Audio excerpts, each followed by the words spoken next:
मेरी आंखों के सामने बड़ी तादाद में मौजूद तारापुर के नौजवान बुजुर्ग, मेरी माएं, मेरी बहनें, भाई बाकी लोग अगर बैठ जाएं राजेश जी के अलावा तो अच्छा रहेगा, थोड़ा सा पीछे हो जाए, इधर देखने दे लोगों को।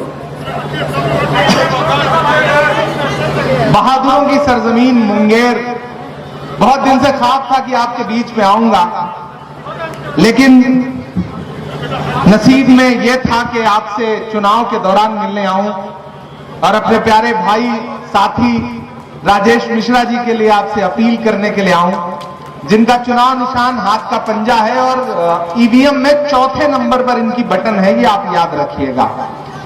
नया पाने की चाहत में पुराना छूट जाता है, तुझे अपनाऊं तो मुझसे जमाना रूठ जाता है।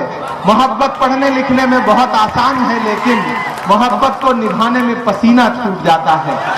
तारापुर वालों, बहुत भाग दौड़ के आपके बीच में आया हूं। पिछले 2 दिन से रांची था, अभी सीधे यहां से अखिलेश जी से बात हो रही थी, हेलीकॉप्टर वाला कह रहा है जल्दी चलिए क्योंकि सनसेट के बाद लैंडिंग में प्रॉब्लम आएगी। मेरी 5:40 पर फ्लाइट है, मुझे हैदराबाद निकलना है महाराष्ट्र बाई इलेक्शन में। लेकिन आपने आवाज दी थी तो मैंने ये सोचा कि आपके बीच में जाना ही पड़ेगा। और मेरा जो माइनॉरिटी डिपार्टमेंट है, उस माइनॉरिटी डिपार्टमेंट ने, मिन्नत ने, सबने बहुत ज्यादा दबाव डाला कि हर कीमत पर पहुंचना है, तो मैं आपके बीच में हाजिर हूं। बस मैं आपसे ये कहने आया हूं कि पिछले दिनों जब मैं बिहार चुनाव में घूम रहा था तो मंजर कुछ और था, आज मंजर कुछ और है, आज बदला हुआ मंजर है। लेकिन इस मंजर के बीच में भी आपसे ये कहना चाहता हूं कि आसमां जलती जमीन पर नहीं आने वाला, आसमां जलती जमीन पर नहीं आने वाला, अब कोई और पैगंबर नहीं आने वाला। प्यार कहती है चलो रेत निचोड़ी जाए, प्यार कहती है चलो रेत निचोड़ी जाए, अपने हिस्से में समंदर नहीं आने वाला, अपने हिस्से में समंदर नहीं आने वाला।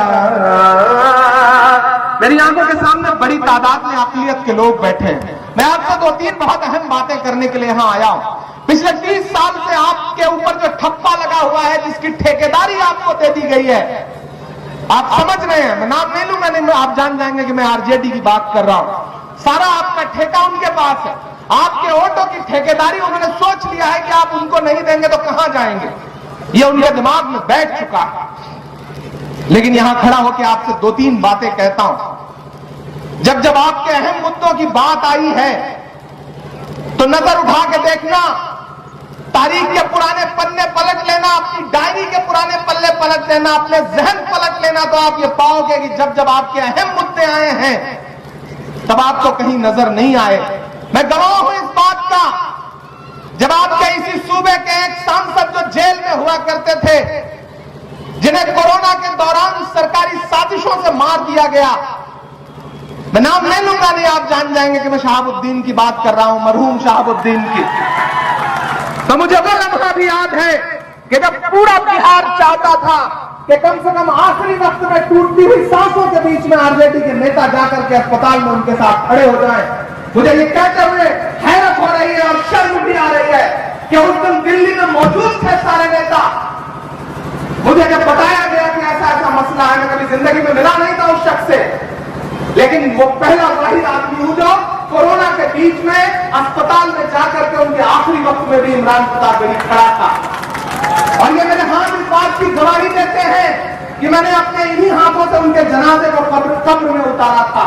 ये मेरे हाथ इस बात की गवाही दे रहे हैं। मैं उस वक्त इंतजार कर रहा था, मैं पूरे कब्रिस्तान में नजरें घुमा के देख रहा था कि काश आरजेडी का कोई नेता नजर आ जाए, कोई नजर नहीं आया। नजर आया हो तो बताओ।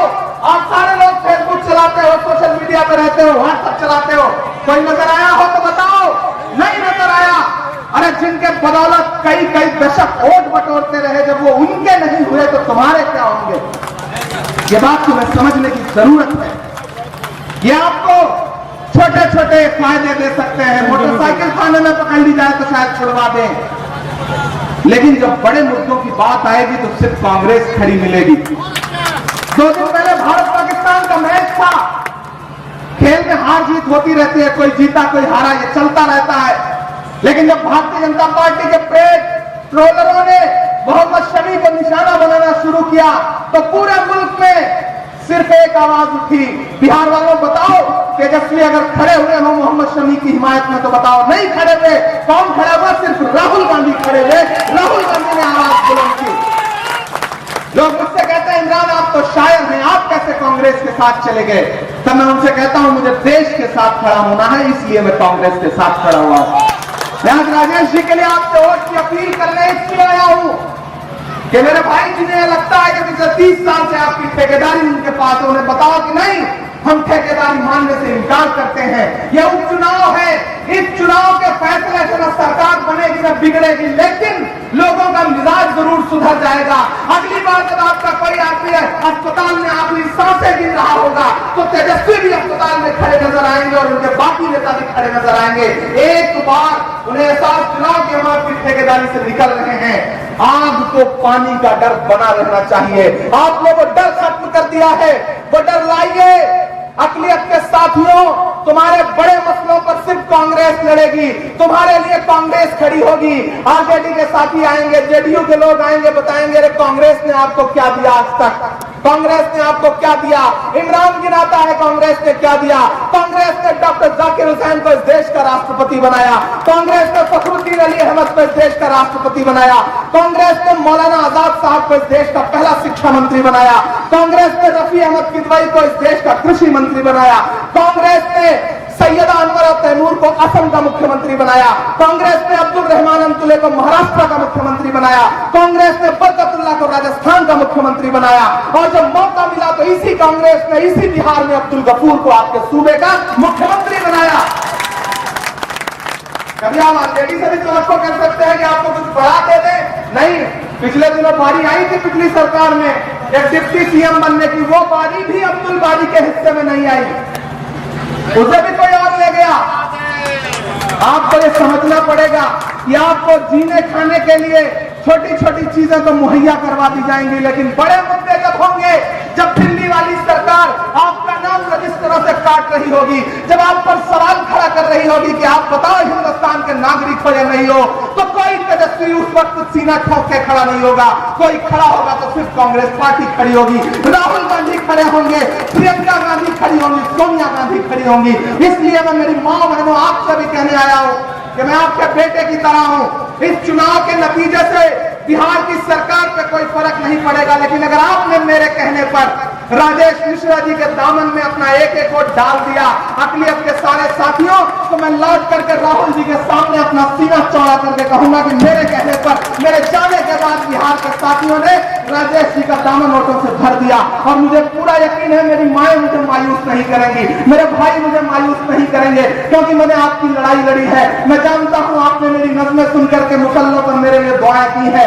आपने जब नजीब की नज़्म सुनी है तो आपके आंसू निकले हैं। आपने जब पहलू खान के साथ मुझे खड़े देखा है तो आपके आंसू निकले हैं। आप गवाह हैं इस बात के कि एनआरसी के दौरान हिंदुस्तान का कोई शहर नहीं बचा था जहां इमरान प्रतापगढ़ी नहीं गया था। मैं खड़ा था आपके लिए। अगर मैं खड़ा था तो आपकी जिम्मेदारी बनती है कि अगर आज मैं राजेश के लिए आया हूं तो आपको भी मेरे साथ खड़ा होना पड़ेगा, आपको मेरी बात माननी पड़ेगी। आपको लोग बहकाएंगे, आपको लोग बरगलाएंगे कि कांग्रेस आपके साथ नहीं है। अरे कांग्रेस ने इमरान प्रतापगढ़ी को माइनॉरिटी सेल का हिंदुस्तान का चेयरमैन बना करके आपको यह संदेशा दे दिया कि हम तुम्हारे साथ हैं, तुम्हारे मुद्दों पर भाग नहीं रहे, तुम्हारी आवाज को ताकत दे रहे हैं। यहाँ पर निखिल बाबू बैठे हैं, अखिलेश जी बैठे हैं, शकील साहब बैठे हैं, टुन्ना जी बैठे हैं, तमाम साथी, चंदन साहब बैठे हुए हैं, भक्तरंदास जी पिछली सभा में हमारे साथ थे। अभी हम कुशेश्वर स्थान भी करके आ रहे हैं। जो माहौल आज से वहां बदला है वही माहौल तारापुर से भी बदलना चाहिए।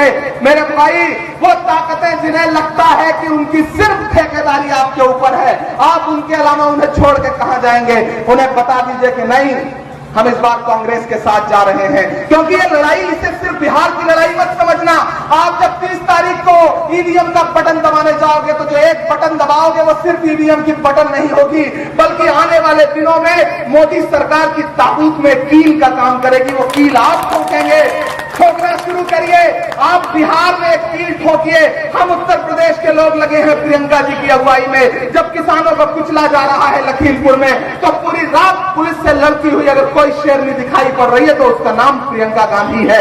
पूरे मुल्क में कोई लड़ रहा है तो कांग्रेस पार्टी लड़ रही है। ऐसे में अगर आप आज कांग्रेस के साथ नहीं खड़े हुए तो आने वाले 20 साल बाद, 15 साल बाद अब अपनी नस्लों को क्या मुंह दिखाएंगे? आप सिर्फ ये सोचेंगे कि हम लोकल मुद्दों पर फंसे रहे और हमने बहुत बड़े मसाइल छोड़ दिए। भारतीय जनता पार्टी के मंसूबे बहुत खतरनाक हैं, उनके साथियों के मंसूबे बहुत खतरनाक हैं और उनके छुपे हुए साथियों के भी मंसूबे बहुत खतरनाक हैं। इस मुल्क को कोई आगे लेकर के बढ़ सकता है तो सिर्फ कांग्रेस आगे बढ़ सकती है। मेरे भाई, आज मैं आपसे ये अपील करने आया हूं और ये कहना चाहता हूं कि आप राजेश को जिताइए। आज तो आपसे अपील करने आया हूं, आपने राजेश को जिता दिया, मुझे मायूस नहीं किया, तो मैं वादा करता हूं कि इंशाअल्लाह जीत के जश्न में इसी मैदान में आऊंगा और सारी रात आपको शायरी सुनाऊंगा। ये मेरा वादा है आपसे। आज से एक एक आदमी राजेश बन जाए, एक एक नौजवान साथी इमरान प्रतापगढ़ी बन जाए, अखिलेश बन जाए, निखिल कुमार जी बन जाए, शकील साहब बन जाए, मिन्नत बन जाए। मिन्नत भी बहुत मेहनत कर रहे हैं, हमारा डिपार्टमेंट बहुत मेहनत कर रहा है। तो मैं आपसे ये कह रहा हूं कि डरिए मत, हम कांग्रेसी लोग हैं, हम डरेंगे नहीं। इन लठैतों से डरिए मत। अगर इनकी लाठियों में दम है तो आपके कलेजे में भी दम है, मुझे पता है। अभी तो सिर्फ परिंदे शुमार करना है, अभी तो सिर्फ परिंदे शुमार करना है। ये फिर बताएंगे किसको शिकार करना है। और बहुत गुरूर है तुझको ऐसा फिरे तूफान, हमें भी जिद है कि दरिया को पार करना है। हम पार करके दिखाएंगे। तारापुर वालों, मुंगेर बहुत बड़ी सरजमीन है। इस सरजमीन की खासियत है कि ये बुज़दिल पैदा नहीं करती है, ये बहादुर पैदा करती है। मेरी माएं बहादुर बेटे पैदा करती हैं। तो आपसे मेरी गुजारिश है कि इस चुनाव में आइए, कांग्रेस के साथ खड़े होइए। वो कांग्रेस जब एनआरसी के मूवमेंट में उत्तर प्रदेश में 23 नौजवानों के सीनों पे गोली मारी गई तो सिर्फ और सिर्फ कांग्रेस पार्टी खड़ी हुई। वो कांग्रेस जब कश्मीर में लोगों पर जुल्म किया जा रहा था तो फ्लाइट पकड़ के सिर्फ और सिर्फ राहुल गांधी गए, कोई तेजस्वी यादव जी नहीं गए। इसलिए मैं आपसे कह रहा हूं कि बड़े मुद्दे हैं आपके मसले बड़े हैं, लोगों की आपके खिलाफ साजिशें बड़ी हैं, इसलिए डरिए मत। और जो डराने आए उनसे कह दीजिए कि मत समझना डराने से डर जाएंगे, मत समझना डराने से डर जाएंगे, अब के सारी हदों से गुजर जाएंगे। मौत के नाम का खौफ देता है क्यों, मौत के नाम का खौफ देता है क्यों, मौत जिस रोज आएगी मर जाएंगे। मत समझना कि हिंद के नौजवानों के दुश्मन हो तुम। मैंने देखा है किसानों की कुचली हुई लाश, मैंने देखा है रोजगार मांगते हुए नौजवानों के पीठ पर बरसती हुई लाठियां। तब इमरान बोलता है कि हिंद के नौजवानों के दुश्मन हो तुम, आरती और अजानों के दुश्मन हो तुम। पहले तो हिंदू मुस्लिम के दुश्मन थे पर आजकल तो किसानों के दुश्मन हो तुम। के अन्नदाता से उलझे हैं इस बार ये, अपनी तालियों का शोर पटना और दिल्ली दोनों जगह पहुंचा ना अगली लाइन पे। के अन्नदाता से उलझे हैं इस बार ये, मोदिया शाहों सब सुधर जाएंगे। मत समझना डराने से डर जाएंगे, अब के सारी हदों से गुजर जाएंगे। ये कांग्रेस के लहराते हुए झंडे लोग आकर, मैंने सुना ये कह रहे हैं कांग्रेस ने क्या दिया है। अरे हम बताते हैं कि हमने क्या दिया है, कि हमने ज़मज़म दिया, आबे गंगा दिया, हमने ज़मज़म दिया, आबे गंगा दिया, तुमने भारत को दंगा ही दंगा दिया, तुमने भारत को दंगा ही दंगा दिया, तुमने एक रंग के ख्वाब देखे मगर हमने हिंदुस्तान को तिरंगा दिया। ये तिरंगा बदन पर लपेटे हुए एक दिन इस जमीन में उतर जाएंगे, मत समझना।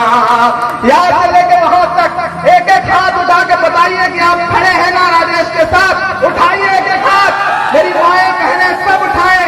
जहां तक लोग खड़े हैं आप राजेश के साथ खड़े हैं। आज से राजेश बन करके इस चुनाव को लड़ेंगे। बहुत शुक्रिया। इधर दाहिने तरफ मेरी माएँ खड़ी हैं, इनके भी बहुत शुक्रिया, बहुत बहुत